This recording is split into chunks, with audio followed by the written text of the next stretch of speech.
it crosses 200x. Still running, now it crosses 300x. This is actually insane.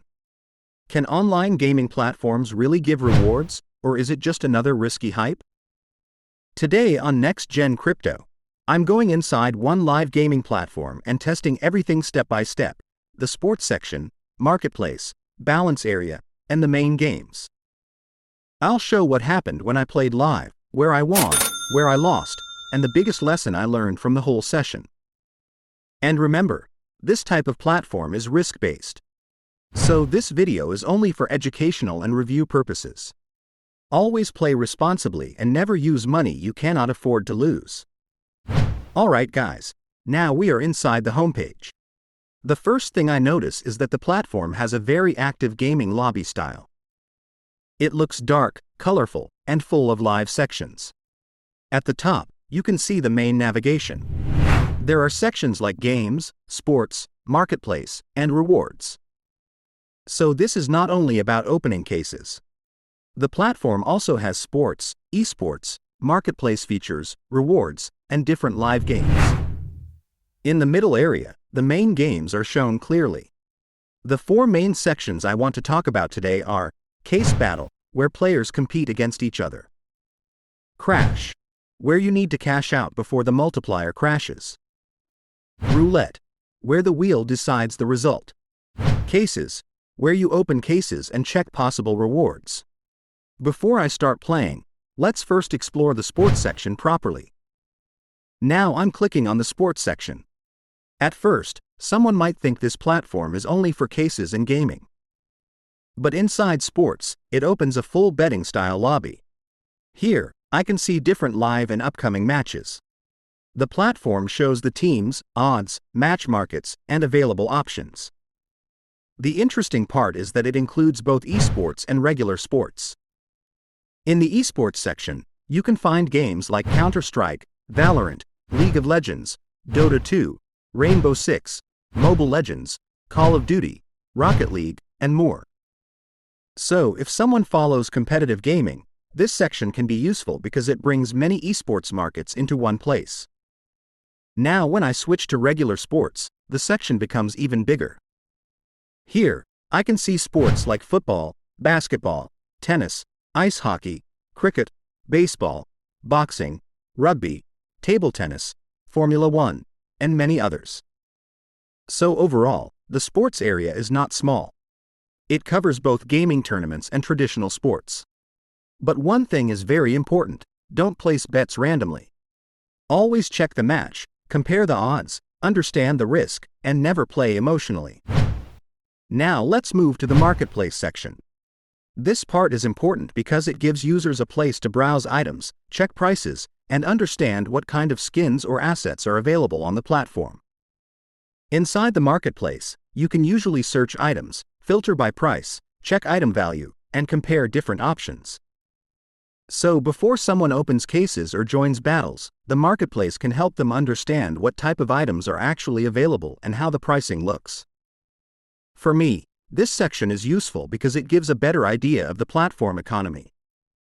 Instead of blindly playing, you can check item values first, see what is expensive, what is affordable, and what kind of items people are trading or using.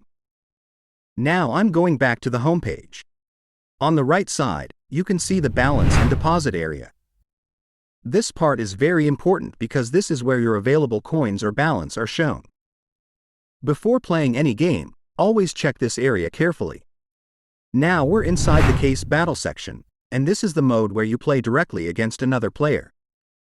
From the main page, you can either join an existing battle or create your own battle.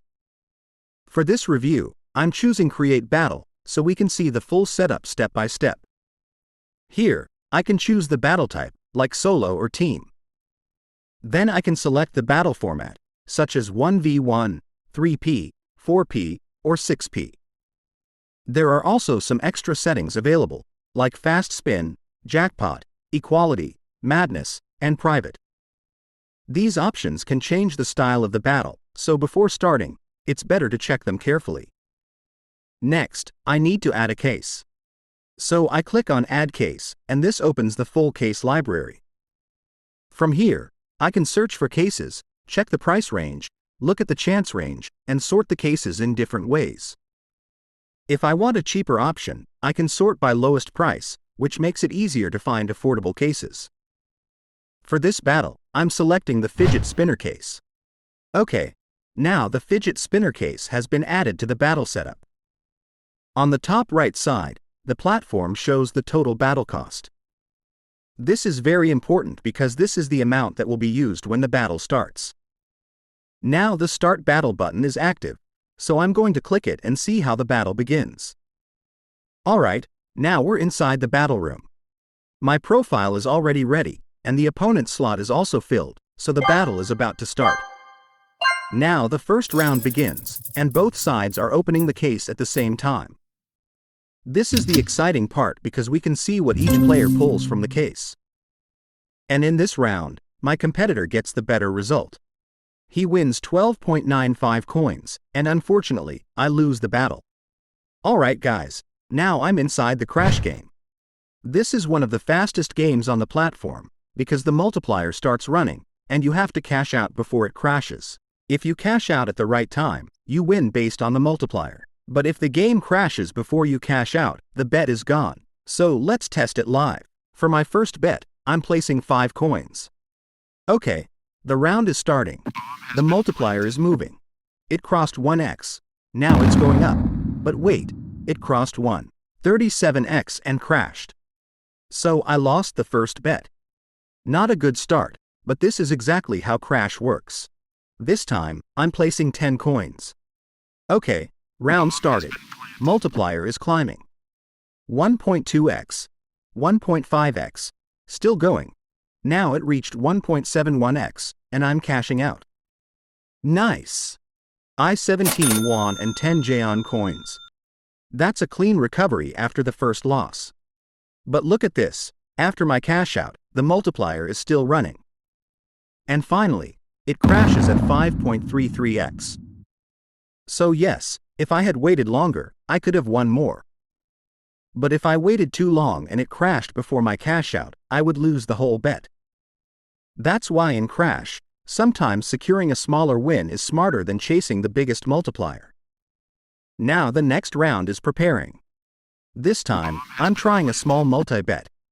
I'm placing 2 coins on one bet and another 2 coins on the second bet. Let's see what happens. Okay, round started. Multiplier is moving nicely. It crossed 1x, now 1.5x, still going. At 2.13x, I'm cashing out the first bet.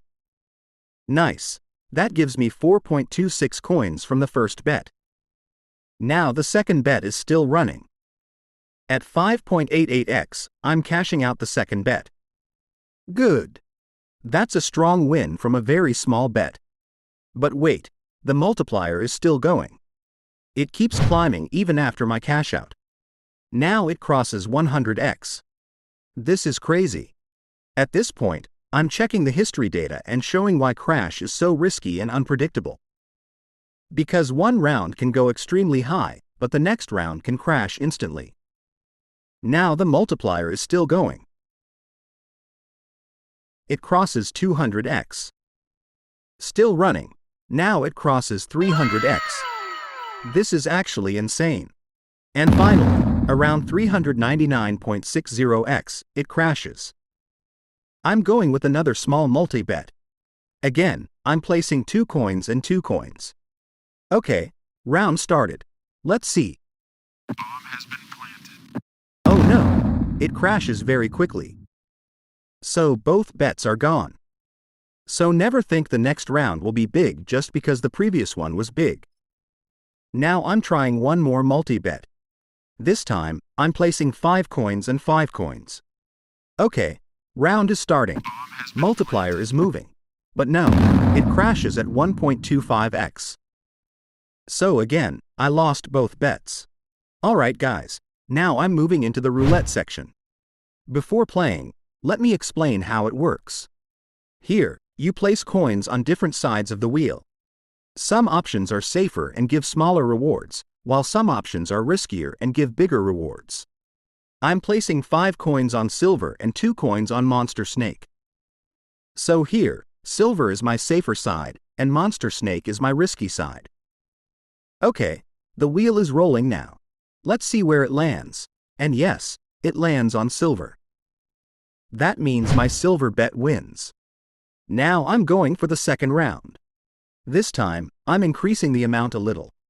I'm placing 10 coins on silver and 4 coins on monster snake. Again, the idea is the same. Silver is my main safer bet, and monster snake is just a small high-risk chance. The wheel is spinning now. Let's see. Come on. And again, it lands on silver. Nice. Silver hits again. So my 10 coins on silver turned into 20 coins. Now I'm trying one more round with the same style. This time, I'm placing 10 coins on silver and 5 coins on monster snake. So again, silver is the safer option, and monster snake is the risky high-reward option. The wheel is rolling. Let's see if silver can hit again. But no, this time, the wheel lands on gold. That means both of my bets lose. Silver did not hit, and monster snake also did not hit, so I lost all the coins from this round.